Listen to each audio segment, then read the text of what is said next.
প্রথম পদ, এটা দ্বিতীয় পদ, এটা তৃতীয় পদ। তো প্রথম পদে সহগটা যদি খেয়াল করি, দ্বিপদীর সহগ NC0 আছে, NC0, তাহলে 0 থেকে 1 বাড়ালে সেটা হয়ে যায় পদের সংখ্যা।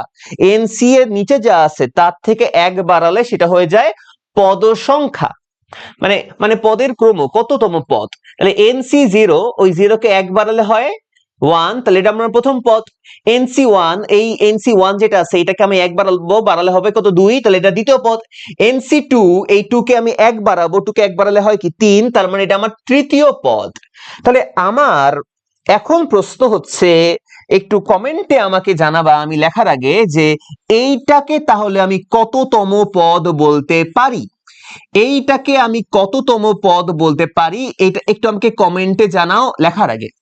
তাহলে আমি আবার একটু বলি ছোট্ট করে, যে আমাদের এটা হচ্ছে 0, NC0 তাই হয়ে গেছে প্রথম পদ, NC1 তাই হয়ে গেছে দ্বিতীয় পদ, NC2 তাই হয়েছে তৃতীয় পদ।